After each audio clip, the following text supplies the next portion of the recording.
Chopra education YouTube channel पर मैं हर्षय चोपड़ा आपका हार्दिक स्वागत करता हूं। मेरे प्यारे बच्चों, नीट 25 का करेक्शन विंडो ओपन हो चुका है। जिन कैंडिडेट्स के नीट एप्लीकेशन फॉर्म फिल करते समय किसी प्रकार की कोई मिस्टेक हो गई थी तो वो अभी करेक्ट कर सकते हैं। कौन कौन से फील्ड में करेक्शन कर सकते हैं ये मैंने पहले भी वीडियो बना के बताया था। आज भी मैं आपको इस वीडियो में बता देता हूं कि कौन कौन से फील्ड में आप करेक्शन कर सकते हैं। आप इसमें 10th की मार्कशीट भी अपलोड कर सकते हैं और इसके अलावा कैटेगरी सर्टिफिकेट भी अपलोड कर सकते हैं अगर उन दोनों में भी कोई मिस्टेक हो गई है तो सबसे पहले मैं आपको बताऊं कि ये जो करेक्शन विंडो है वो 9 से 11 मार्च तक अवेलेबल रहेगा और ये रात 11:50 तक अवेलेबल रहेगा। इसके बाद में आप इसमें करेक्शन नहीं कर सकते हैं। तो अभी मैं आपको बताऊं कि आपको क्या क्या इसमें सावधानियां रखनी है, कैसे कैसे आपने इसमें करेक्शन करना है, कौन कौन सी चीजों में करेक्शन कर सकते हैं और क्या क्या आपको ऐसी चीज ध्यान में रखनी है जो अभी आप गलती नहीं करेंगे ताकि आपको किसी प्रकार की कोई प्रॉब्लम ना हो। तो सबसे पहले आपको मैं नोटिस बता देता हूं और इसमें यह भी बता देता हूं कि आप कौन कौन से फील्ड में करेक्शन कर सकते हैं। 9 से 11 मार्च 2025 रात 11:50 तक आप ये करेक्शन कर सकते हैं। इसमें फादर नेम या मदर नेम दोनों में से किसी एक में आप फादर नेम चेंज कर सकते हैं, मदर नेम चेंज कर सकते हैं। इनकी क्वालिफिकेशन और ऑक्यूपेशन डिटेल दोनों की चेंज कर सकते हैं अगर दोनों की एक साथ करनी है आपको। तो इसके अलावा इसमें आप 10th और 12th की डिटेल्स में चेंज कर सकते हैं, इसमें करेक्शन कर सकते हैं और 10th की मार्कशीट भी अपलोड कर सकते हैं। मान लो किसी ने पहले गलत मार्कशीट अपलोड कर दी हो तो ये मार्कशीट भी अपलोड कर सकते हैं अभी आप। लेकिन इसमें आप अगर 10th की डिटेल्स में करेक्ट करेंगे तब आप मार्कशीट अपलोड कर दें इसमें।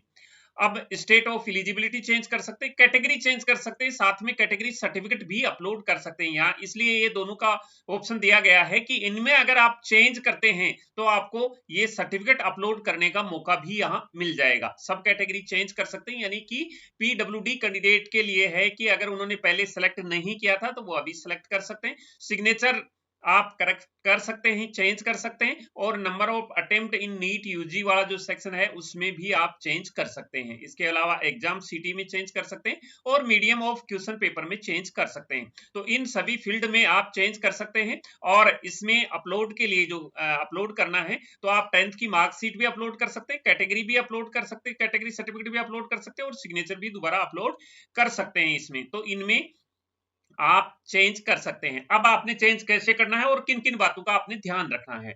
तो आप neat.nta.nic.in की वेबसाइट पर जैसे ही विजिट करेंगे, correction for NEET UG 25 is live पर क्लिक करेंगे। क्लिक करते ही नीट करेक्शन विंडो पर क्लिक करेंगे और यहाँ लॉगिन पर क्लिक करेंगे। एप्लीकेशन नंबर, पासवर्ड और कैप्चा डाल करके आप लॉगिन करेंगे। यहाँ लॉगिन करने के बाद में आपको पूरी विंडो खुल जाएगी और इसमें आप करेक्शन कर सकते हैं। जिन कैंडिडेट को अगर थोड़ा सा भी डाउट है कि कहीं मेरे एप्लीकेशन फॉर्म में कोई मिस्टेक तो नहीं हो गई है तो भी वो अपना फॉर्म एक बार ओपन करके देख सकते हैं और लास्ट में सबमिट कर दे। सबमिट करें तो भी ठीक है, अगर कोई करेक्शन नहीं करना है तो सबमिट करने की जरूरत नहीं है। फिर भी आप करेक्शन कर रहे हैं तो सबमिट करना बहुत ही जरूरी है, तभी ये मान्य होगा। अब ध्यान रखने वाली बात यह है कि आपका एक ही बार करेक्शन होगा। एक ही बार करेक्शन होगा का मतलब कि आप अगर एक बार ओपन करने के बाद जितनी फील्ड दिए गए हैं उनमें तो आप एक साथ करेक्ट कर सकते हैं, लेकिन एक बार सबमिट करने के बाद में दोबारा करेक्ट नहीं कर सकते। जैसा कि मैं आपको यहां बताऊं, जैसे मान लो आपको 3-4 चीजों में करेक्शन करना है।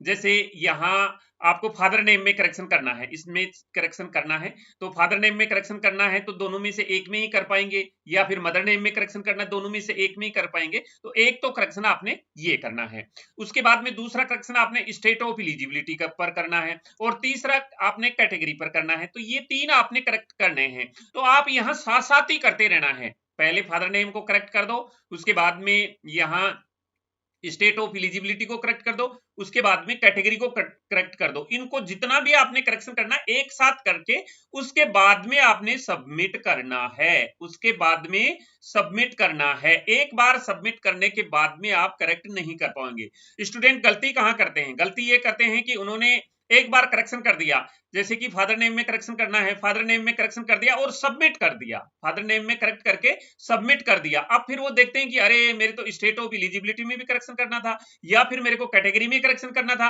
तो फिर वो दोबारा इनमें दोबारा करेक्शन करने की कोशिश करेंगे तो नहीं होगा। इसलिए ये एक ही टाइम ये मौका दिया जाता है, इसलिए आपको इसी टाइम में ही करेक्ट करना है, एक ही बार करेक्ट करना है। तो ये बात आपने बिल्कुल ध्यान में रखनी है। जब आप ओपन कर रहे हैं, लॉगिन कर रहे हैं, उसके बाद जो भी आपने करेक्शन करना है वो एक साथ ही कर दे, एक बार सबमिट होने के बाद में ये करेक्शन नहीं होगा।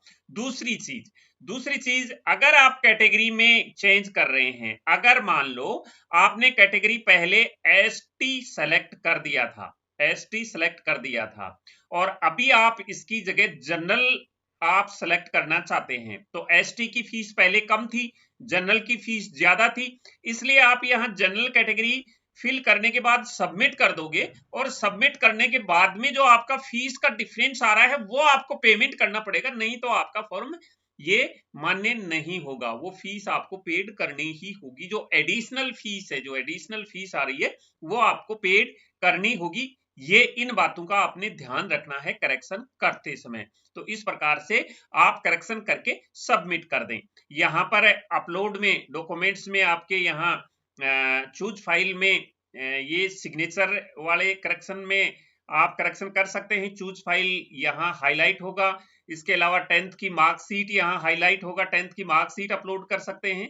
अगर 10th में आप कुछ करेक्शन करते हैं तो 10th की मार्कशीट वाला चूज फाइल हाईलाइट होगा, यहाँ एडिट का ऑप्शन मिलेगा आपको। और इसमें जो 10th की मार्कशीट है वो 10th की मार्कशीट हो गया, और कैटेगरी सर्टिफिकेट भी आप यहाँ अपलोड कर सकते हैं, इसका भी आपको चूज फाइल का ऑप्शन मिलेगा यहाँ। तो इनमें आप ये 3 चीज अपलोड कर सकते हैं यहाँ पर। अगर आपका 10th की मार्कशीट यानी कि 10th की डिटेल में कुछ करेक्शन है या फिर कैटेगरी में करेक्शन है तो आप ये अपलोड कर सकते हैं यहाँ पर। तो ये जानकारी थी इसके बारे में, करेक्शन विंडो के बारे में, जो मैंने आपको सारी बता दी है कि आप एक ही बार करेक्शन करें सारा का सारा, नहीं तो आपसे फिर से कोई गलती हो जाएगी।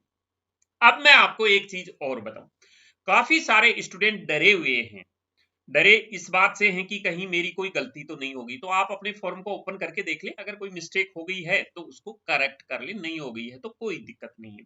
दूसरी चीज, कहीं किसी की फोटो से अपलोड नहीं हुई है, पोस्ट कार्ड साइज की फोटो ठीक से अपलोड नहीं हुई है, या कोड गलत भर दिया है तो कोड को तो करेक्ट कर सकते हैं, या फिर और कोई अगर मिस्टेक हो गई है, एड्रेस में कोई मिस्टेक हो गई है, तो डरने की कोई बात नहीं है।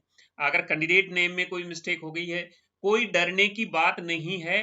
आपने फीस पेड की है, आप एग्जाम के लिए एलिजिबल हैं, आपका एडमिट कार्ड जरूर आएगा, और जब काउंसलिंग होगी उस समय आप एफिडेविट दे सकते हैं कि मेरा फॉर्म फिलिंग के दौरान ये मिस्टेक हो गई थी, ये हो गया था।